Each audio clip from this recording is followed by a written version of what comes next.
Our Isabel Flores out on the streets of Tulsa in our GRDA weather chaser. She's been monitoring our conditions for us. Isabel, where are you at right now? And then how are things looking at? Thanks, TJ. We're actually right here on Riverside, and I'm going to give you a look on the roads here real quick.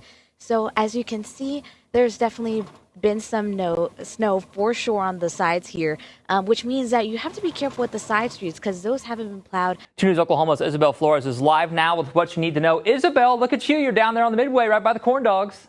Hi, TJ. I hope you're having a good day because my day's been pretty good. I've been here since 11 when the fair did start, but it's really nice being able to see people kind of file in each hour. It's really fun. We're here right in front of everything, rides, food, vendors, everything that people say they're excited to come to the fair for. When I spoke with the organizers, they say that they want to make sure that they're taking the inspiration they have these past 10 years and bringing that with them to hopefully bring a few 10 more. But before I leave you, I also, because I'm here, I need to make a joke. And thank you, Michael Sager, for the forecast earlier because it is really, really hot out. So my joke is, why do summer days seem shorter than usual? Because time flies when you're having sun. I know, it's corny, but that's the kind of thing that I love to do. So anyways, I'm going to turn it back to the studio before I embarrass myself even more. Each unit comes handicap accessible along with modern amenities like washer, dryer, and kitchen appliances, just like this fridge. Now, just for context, some of the items that have been completely cut out of SNAP benefits include sodas, just like this, energy and sports drinks, flavor of sparkling water like this, some ready-to-drink teas and coffee, and drinks just like these that contain less than 50% juice. This is a pretty big talker in Oklahoma. People for marijuana say it's for health reasons, and others say it's a path to illegal activity. For more information on how you can adopt pups just like Alfie here, you can visit us on our free 2 News Oklahoma app. Aquí en One Oak Field es donde se jugó el campeonato de FC Tulsa. Y mientras no ganaron, la comunidad todavía está muy orgullosa de lo que están haciendo para el deporte de fútbol en Tulsa. Si están interesados en este proceso con Eastside Rise, voy a tener más información sobre nuestro sitio web kjrh.com. Ha empezado oficialmente el mes de la herencia hispana. El tema de este año es la herencia colectiva. Hoy hablé con unos miembros de la comunidad que me dicen que es importante celebrar todos juntos. We're happy because it's a big step towards Venezuela's freedom. With Maduro's capture, Tulsa's Venezuelan community is celebrating. I wanted to see if there have been any economic changes, so I reached out to Venezuelan-owned businesses right here in Tulsa, like Panas right behind me, to find out what business owners are saying.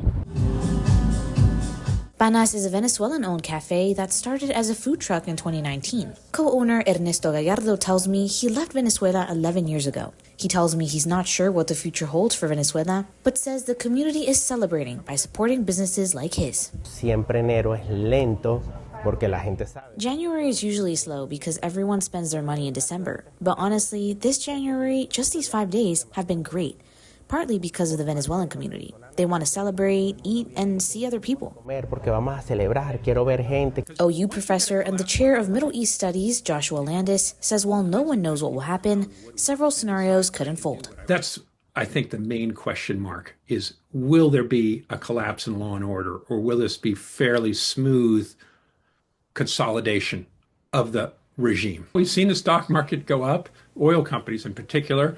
Clearly, there's a lot of people who are expecting to make money out of this. Still, Gallardo tells me the Venezuelan community is hoping for the best, with some of his friends getting documents ready to return home.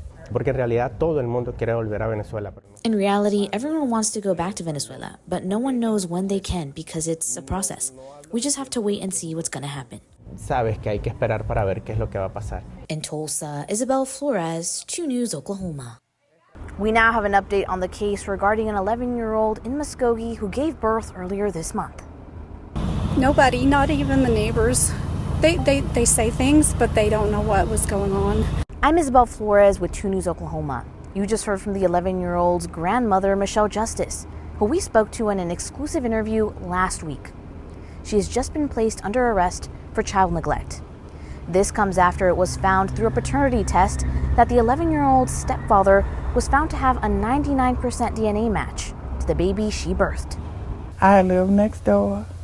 I have witnessed them go back and forth to their mama's house across the street. She has provided for their needs because they have no running water for the last 2 or 3 years.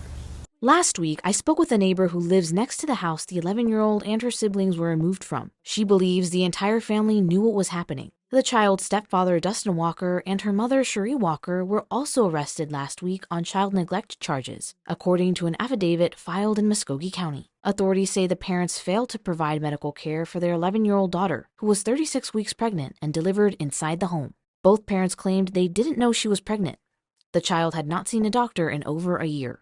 The district attorney's office confirmed Justice faces 6 counts of child neglect. The affidavit states Justice lived across the street from her granddaughter, saw her almost daily, and was in regular contact, including the day she gave birth. It also states Justice cared for 5 other children in the same home, but failed to report the pregnancy. I think Grandma thought she was doing what was right to help those kids. But what parent allows that? In Muskogee, ISABEL FLORES, 2 News, Oklahoma. I just bought a Silverado that takes diesel, and I have quite a commute going from Claremore to Midtown every day, so I definitely feel the gas prices. Kiona Cottrell tells me she's going to stay patient and hopes things will improve. I don't remember last time. I tried not to look, honestly. Just fill it up and go on my way. But right now I spent $80, and I was not empty. I had a quarter of a tank. Now, it's no secret that these gas price increases are impacting people. Speaking from personal experience, I went to get gas a few weeks ago and it cost me about $35. But my latest trip to the gas station was almost $50. 2 News reporter Kathy Tatum also recently did a story outlining how much gas has jumped at different locations. I wish that the prices were not going up, and I'm also grateful that I live in Oklahoma, not California, where I'd be paying $5.50 a gallon. Now, the price per gallon here at Reader's right behind me is sitting at $3.29. And I know it may not seem like too much of a difference, but when the average car here in the U.S. holds between 12 and 16 gallons of gas, you may notice a bit of a jump in your gas bill. Sean Stewart is a spokesperson with AAA. He says what's happening overseas is driving up what you pay at the pump. Crude oil makes up about 60% of the cost of each gallon of gas that we pay for at the pumps. Right before the situation in Iran began, crude oil prices were about $67, $68 a barrel. And right now we're in the 90s. Stewart tells me the average price of gas per gallon is $3.22, making it the 3rd lowest average nationwide. He also gave me some quick tips on how you can make your gas last, including driving the speed limit, avoiding quick starts, and making sure you turn off your car anytime you're not using it. What is it that people can expect for the future? It's really impossible to predict how high gas prices will go and how long they'll stay high like this. In Tulsa, ISABEL FLORES, 2 News, Oklahoma.